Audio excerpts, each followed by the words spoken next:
Good morning students, how are you? कैसे हो आप सब? I hope you are all well. तो yesterday we started our topic land resources. आपको अच्छे से याद हो गया? लैंड रिसोर्सेज में हमने सबसे पहले बात की कि various uses of land in India, distribution of mountains, plains and plateaus on the land of India. There are 30% mountains, 43% plains and 27% plateaus. उसके बाद हमने बात की land use pattern of India, कि इंडिया में लैंड यूज कैसा होता है। उसकी 5 टाइप्स हैं जो हमने डिस्कस की। तब हम देन उनमें से जो सबसे फर्स्ट है वो फॉरेस्ट हमने लिया। फॉरेस्ट में हमने बात की कि इंडिया में राउंड अबाउट 22% फॉरेस्ट्स हैं, जो कि जो वर्ल्ड नॉर्म्स है उसके अकॉर्डिंगली कम है। There should be 33% cover of forests in a country, है ना। देन हमने बात की कि what are the various types of forests in India. We have reserved forest, protected forest and unclassed forests, है ना। उसके बाद हमने बात की various purposes of forests, the purposes served by the forests. तो उसमें आपको पता है, आपने इसको अच्छे से याद भी रखना है, इसीलिए मैं दोबारा से रिपीट करवा रही हूँ। इसमें क्या है? Habitat for flora and fauna. उसके बाद forests are source of livelihood. Forests are used for timber and other economic activities. Forests are also very important so far as the medicinal plants are concerned, है ना। They are the sink of greenhouse gases. तो ये सब आपने अच्छे से, I hope आपको समझ आया। तो चलिए आज हम स्टार्ट करते हैं फॉरेस्ट के बाद जो हमारा दूसरा टॉपिक आता है, दूसरा लैंड यूज पैटर्न है, उसके बारे में। हाँ जी बेटा, तो लैंड रिसोर्सेज में हमारा जो सेकंड लैंड यूटिलाइजेशन है वो है land not available for cultivation. Land not available for cultivation का मतलब क्या हुआ कि वो लैंड जो कि खेती बाड़ी के लिए अवेलेबल नहीं है। अगर वो खेती बाड़ी वहाँ नहीं हो रही है, मतलब मीन्स एग्रीकल्चर नहीं हो रही है, तो वहाँ कुछ और होता होगा ना। तो टोटल इंडिया की जो लैंड रिसोर्सेज हैं, टोटल लैंड यूटिलाइजेशन जो है उसमें से it is 43.56 million hectares. And this figure you have to learn particularly, इसको अपने माइंड में बिठा लो। ये ऑब्जेक्टिव क्वेश्चन है एक। It is 43.56 million hectares. ये कौन सी लैंड है? Land not available for cultivation. And it has 2 major categories. इसकी आगे 2 कैटेगरीज हैं। पहली है land put to non agricultural uses और दूसरी है बैरन एंड अनकल्टिवेटेड लैंड। अब ध्यान से समझो, land put to non agricultural uses आप खुद ऐसे एक इमेजिन भी कर सकते हो। वो ज़मीन जो एग्रीकल्चर के काम में नहीं इस्तेमाल हो, non agricultural uses means agriculture में नहीं। तो जहाँ एग्रीकल्चर में ना हो जो, वो कहाँ होती है? आप कहाँ बैठे हो? अपने घर में। दैट मीन्स वो लैंड किस काम आई है? घर के। आप जिस स्कूल में जाते हो तो वहाँ वो क्या है? वो भी एक नॉन एग्रीकल्चरल लैंड है। आप जिस सड़क से चलते हो वो एक नॉन एग्रीकल्चरल लैंड है। आप जिस रेलवे पे सफ़र करते हो, जो पटरी बिछी है, वो एक नॉन एग्रीकल्चरल लैंड है। जहाँ पे मॉल्स हैं वो एग्रीकल्चरल लैंड्स हैं। तो इस तरह से जहाँ पे फैक्ट्रीज़ लगी हैं, इंडस्ट्रीज़ हैं, वो सारी नॉन एग्रीकल्चरल लैंड्स हैं। तो you can say all lands occupied by buildings, industries, roads, railways, airports, है ना। एग्जाम्पल दे सकते हो ना आप, लैंड पे जहाँ बिल्डिंग्स हैं, इंडस्ट्रीज़ हैं, रोड्स हैं, रेलवेज हैं, एयरपोर्ट्स हैं। कोई आपसे पूछे कि name land which is occupied by other activities, means which is not occupied by agriculture. तो you can say buildings, industries, roads, railways, airports, etc. इसी तरह से अगर हम वाटर बॉडीज़ की बात करें तो रिवर्स भी इसी लैंड पर हैं, स्ट्रीम्स हैं, कैनल्स हैं, रिजर्वायर्स हैं, वाटर टैंक्स हैं। तो they also occupy land and these are not agricultural lands, है ना। तो इट इज़ जो रिवर स्ट्रीम्स, कैनाल्स वगैरह जो लेते हैं वो कितनी है? 26.51 मिलियन हेक्टेयर्स। मतलब land put to non agricultural uses में 8.7% जो है टोटल रिपोर्टेड एरिया की वो इसमें आती है। एंड ये अगर हम मिलियन हेक्टेयर्स में कहें तो कितनी है 26.51। और इसी तरह से land not available for cultivation में दूसरी है barren and uncultivated land. Uncultivated means जिसको कल्टीवेट नहीं किया गया। बैरन का दूसरा मीनिंग नंगा खाली भी होता है। तो barren and uncultivated land means for example can not be brought under cultivation. वो लैंड जो कल्टीवेशन के अंडर नहीं लाई गई है, खाली है, वो कौन सी लैंड होगी? अगर तो वो जैसे प्लेन एरिया होगा तो वहाँ तो लोगों ने घर भी बनाए होंगे, वहाँ तो लोगों की और बहुत सारी जो हमने अभी अभी जो दूसरी कैटेगरी की बात की वो है। तो बैरन एंड अनकल्टिवेटेड का मतलब वो हुआ जैसे माउंटेन, रॉकी माउंटेन्स हैं, पथरीली जो पहाड़ियाँ होती हैं, हिली एरियाज़ जो होते हैं, डेजर्ट एरिया, रेत ही रेत यहाँ होती है। सलाइन लैंड कौन सी होती है? जो समुंदर वगैरह के किनारे, जहाँ ऐसी जगह जहाँ पानी में इतना ज़्यादा एल्कलाइन होता है, नमक होता है इतना ज़्यादा कि ऊपर वाली जो उसकी लेयर होती है लैंड की वो पूरी की पूरी वाइट हो जाती है, तो वो एग्रीकल्चर के काम की नहीं रहती, वो सलाइन लैंड होती है। उसकी एग्जांपल है रन ऑफ कच्छ, गुजरात। क्या है example? Run of Kutch. And these lands are unfit for cultivation but provide construction material. आपने देखा ऐसी लैंड्स जहाँ जो रॉकी हैं, जो बहुत ज़्यादा एरिड ड्राई सी हैं, लेकिन वहाँ वो जो जगह हैं वो किस काम में लाई जाती हैं? वहाँ से हम क्या करते हैं, जो बिल्डिंग्स बनाने में रेता बजरी जो होती है आपकी, ग्रेवल, सैंडस्टोन, इन सारे चीज़ों के लिए वो यूज़ होती है। समझ आया? बैरन एंड अनकल्टिवेटेड लैंड कौन सी है? ओके। अब हमारा जो तीसरी लैंड यूज़ है, लैंड यूटिलाइजेशन है, वो क्या है? Other uncultivated land excluding fallow land. तो ये वो है जो फैलो नहीं है। एक्सक्लूडिंग मीन्स फैलो नहीं होना। We will follow fallow land. अभी इसके बाद हम आगे प्रोसीड करेंगे, फैलो लैंड के बारे में मैं बताती हूँ आपको। उससे पहले आप ये समझ लीजिए other uncultivated land excluding fallow land. तो फैलो लैंड को छोड़कर अदर अनकल्टिवेटेड कौन सी है? एक है, नंबर 1 है, इसकी 3 कैटेगरीज है। नंबर 1 है परमानेंट पास्चर्स और ये है 3.3%। दूसरी है मिसलेनियस ट्री क्रॉप्स, ये है 1%। और तीसरी है कल्चरेबल वेस्ट लैंड, ये है 4.1%। ध्यान से समझिए, परमानेंट पास्चर्स मीन्स वो लैंड जो पूरे ऐसे जहाँ पर ग्रास होती है, ग्रास लैंड्स होते हैं, ओपन एरिया होता है, and that is suppose to be used by cattles, animals for grazing purpose. तो हमारे इंडिया की 0 पॉइंट मतलब वर्ल्ड के अकॉर्डिंगली, वर्ल्ड में जितने भी ग्रेजिंग लैंड्स हैं उनमें से इंडिया के पास कितना है? Just 0.5%। 0.5% of world's grazing land. And livestock कितना है इंडिया के पास? 18%। यानी कि उस 0.5% ग्रेजिंग लैंड पर वर्ल्ड की 18% एनिमल पॉपुलेशन सर्वाइव करती है। Life stock means animal population, यानी कि हमारे जो ग्रेजिंग लैंड्स हैं वो बहुत कम है। परमानेंट पास्चर्स उनको बोलते हैं। ग्रेजिंग लैंड्स यानी कि जहाँ पे जानवर चरते हैं उसको और क्या बोलते हैं? Permanent pastures. इसका दूसरी कैटेगरी मिसलेनियस ट्री क्रॉप्स में आ गई।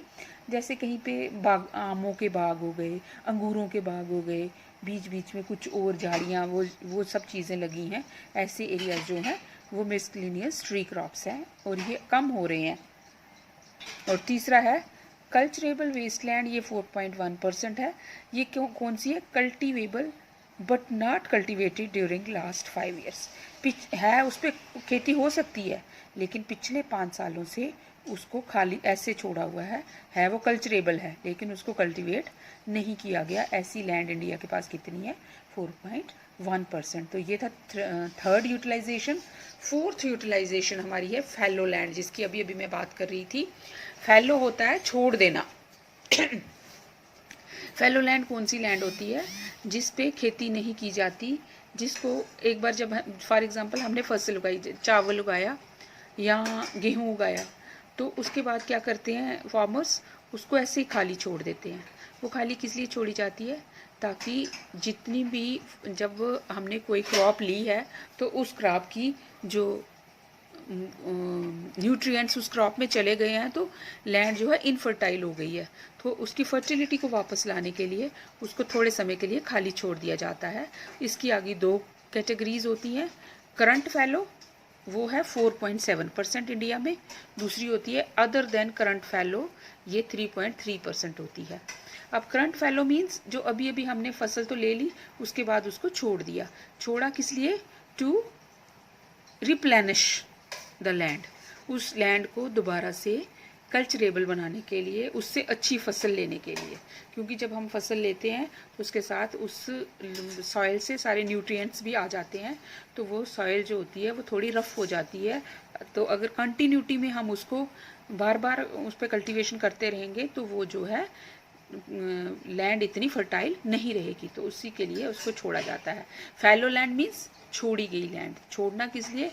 और जो अदर देन करंट फैलो है उसको यानी 2 साल से 3 साल से छोड़ा हुआ है, तो उसको कल्टीवेशन के लिए नहीं लाया जा रहा है, वो भी फैलो है, लेकिन उसको हम कभी भी कल्चरेबल बना सकते हैं। अब बात आती है कि हमने लैंड को छोड़ा क्यों, फैलो लैंड जो है छोड़ा क्यों? रीजंस फॉर कीपिंग लैंड फैलो। अब हम रखते क्यों हैं, बड़ा इंपॉर्टेंट है, आगे जाके आपको क्वेश्चन होगा इस पर। Reasons for keeping land fallow. तो पहला रीज़न क्या है? Inability of farmers to cultivate, कि फार्मर्स उसको कल्टीवेट नहीं कर सकते, उस पर उनको खर्चा करना पड़ेगा, उनके पास पैसा नहीं है। दूसरी होती है इनएडिक्वेट वाटर सप्लाई। दूसरा लैंड तो है लेकिन वहाँ पर प्रॉपर इरिगेशन की फैसिलिटी नहीं है। वाटर सप्लाई मीन्स इरिगेशन की फैसिलिटी नहीं है, तो वो फैलो रह जाती है। मलेरियल क्लाइमेट मीन्स फसल उगाते हैं लेकिन वो फसल को कीड़ा लग जाता है, बीमारी लग जाती है, तो वो मलेरियल क्लाइमेट हो गई।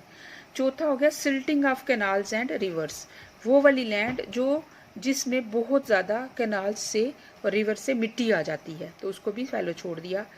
फिफ्थ आ गया सॉइल इरोजन, यानी कि जो टॉप सॉइल है वो इरोड हो गई, तो पीछे मिट्टी अच्छी नहीं बची। सॉइल इरोजन तब होता है जब बड़ी खाली लैंड पड़ी हो, सैंड ड्यून्स हो, और वो जैसे ही विंड्स चलें तो उसके साथ इरोड हो जाएं। खाली लैंड इरोड होती है, वाटर से भी होती है, बहुत तेज़ वाटर से, विंड से होती है ना। तो लास्ट है अनन्यूमरेटिव फॉर्मिंग, ऐसी फॉर्मिंग जिससे कोई हमें फ़ायदा ही नहीं है, कोई रिम्यूनरेशन ही नहीं आ रहे हैं, पैसा ही नहीं आ रहा, कमाई नहीं आ रही, तो फिर लोग क्या करते हैं, ऐसी लैंड को छोड़ देते हैं।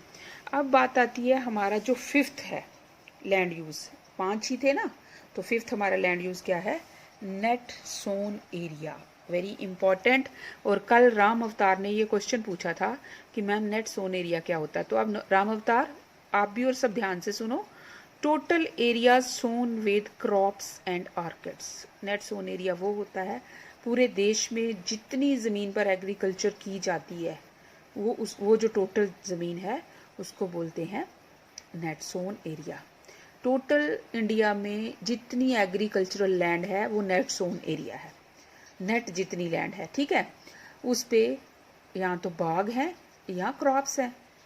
Total area sown with crops and orchids, अच्छे से याद रखिए, वेरी इंपॉर्टेंट। और इंडिया के पास ये कितना एरिया है? 46.4%। और हेक्टेयर्स में देखें तो 141.58 मिलियन हेक्टेयर्स, 141.58 मिलियन हेक्टेयर्स। बहुत इंपॉर्टेंट, ये भी एक ऑब्जेक्टिव है। क्या? 46.4% एरिया हमारा नेट सोन एरिया है, दैट इज़ 141.58 मिलियन हेक्टेयर्स, ठीक है। और अब ये नेट सोन एरिया जो है इसको हम क्या बढ़ा सकते हैं?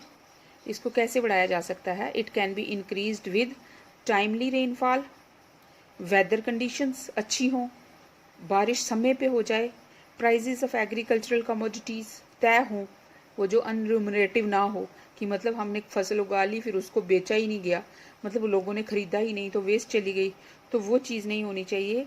प्राइजेस तय होने चाहिए एग्रीकल्चरल कमोडिटीज़ के। पॉलिटिकल स्टेबिलिटी होनी चाहिए देश में। ज़रा से भी जैसे पाकिस्तान ने अटैक कर दिया तो ये आरसपुरा वाला जो जितना भी एरिया है, पुंछ का जितना भी एरिया है, लगी लगाई फसलें लोगों की वैसी रह गई, काट ही नहीं सके लोग, अटैक हो गया। तो तो क्या हुआ, वो पॉलिटिकल इंस्टेबिलिटी हुई। तो पॉलिटिकल स्टेबिलिटी होनी चाहिए एंड सिक्योरिटी ऑफ टेन्योर, यानी कि किराया जो है उसकी सिक्योरिटी होनी चाहिए। टेन्योर जो है प्रॉपर उसका टाइम पे मिल जाना चाहिए, उसका जो किराया है वो टाइम पे मिल जाना चाहिए। तो ये सारी चीज़ें जब होती हैं तो क्या बन जाता है, नेट सोन एरिया हमारा ग्रॉस क्रॉप्ड एरिया बन जाता है। तो दूसरा वर्ड क्या आता है, ग्रॉस क्रॉप्ड एरिया। इनमें क्या डिफरेंस है, नेट सोन एरिया हो गया जितना एरिया हमारा टोटल है वो नेट सोन एरिया है। ग्रॉस मीन्स वही जो एरिया है उस एरिया में एक ही साल में हम पहले चावल उगा लेते हैं, जैसे चावल ख़त्म हुए तो उसके बाद साथ साथ में हमने उसमें से आधी ज़मीन पे गेहूँ उगा दिया, यहाँ पूरी पे ही डबल फसल एक ही साल में उगा ली, तो वो क्रॉस क्रॉप्ड एरिया, वो उसको 2 बार गिन लेंगे ना उस लैंड को। फॉर एग्जांपल अगर किसी के पास 10 हेक्टेयर लैंड है तो उसमें एक फसल के बाद 5 हेक्टेयर ऐसी लैंड थी जिसके पास वो सारे अवेलेबल थे, rainfall, weather condition, prices of agriculture, political stability, ये सारी कंडीशंस फुलफिल हो रही थी। तो वहाँ पर उन्होंने 5 हेक्टेयर ऐसी ज़मीन पर दोबारा से फिर से चावल उगा लिया, वेदर कंडीशंस भी थी सूटेबल। तो वो टोटल कितना एरिया बन गया, है तो 10 हेक्टेयर था लेकिन साल में 2 बार उगा ना, तो 5 पे और ज़्यादा दोबारा से होगा तो वो 10 और 5 हो गए 15, तो टोटल कितना बन गया 15। तो ये हो गया ग्रॉस क्रॉप्ड एरिया, यानी कि sum total area under the crops, पूरा टोटल करके क्रॉप्स जिस पे उगाई गई, or area sown more than once on the same land during the same year with the same or different crops. समझ आई, एक ही साल में एक ही ज़मीन पर 2 या 3 बार फसल को उगाना, वो फसल चाहे एक ही हो चाहे डिफरेंट वैरायटी की हो, तो उसको ग्रॉस क्रॉप्ड एरिया कहते हैं। तो ये था हमारा टोटल लैंड यूज़ या लैंड यूज़ पैटर्न या land utilization. This is very important. पहला पॉइंट भी इम्पॉर्टेंट है, land not available for cultivation जो है, उसके 2 टाइप्स क्या हैं, land put to non agriculture uses and barren and uncultivated land. दूसरा जो है, तीसरा जो है वो है other uncultivated land excluding fallow land. चौथा हमारा है फैलो लैंड, और फिर हमने उसका फैलो लैंड की रीजंस कि क्यों लोग उसको फैलो छोड़ देते हैं, तो वो मैंने आपको बताया, inability of farmers to cultivate, inadequate water supply, malarial climate, silting of canals and rivers, soil erosion and unremunerative farming. और लास्ट और फिफ्थ है नेट सोन एरिया, यानी कि total area sown with crops and orchards. India में जितना area agricultural crop के लिए use होता है वो सारा नेट सोन एरिया है। It is 46.4% and it can be increased, और जब इसको बढ़ाया जाए यानी डबल या ट्रिपल उस पर खेती की जाए, एग्रीकल्चर की जाए, तो वो ग्रॉस क्रॉप्ड एरिया बन जाता है। ठीक है, तो पहला क्या था, फॉरेस्ट्स, वो हमने कल अच्छे से डिस्कस किया था। तो with this our today's topic ends. तो मुझे आशा है अच्छे से आपको अंडरस्टैंड हुआ होगा। तो आज मैं आपको इससे रिलेटेड क्वेश्चंस भी दे दूँगी। थैंक यू बच्चों, thanks, have a nice day.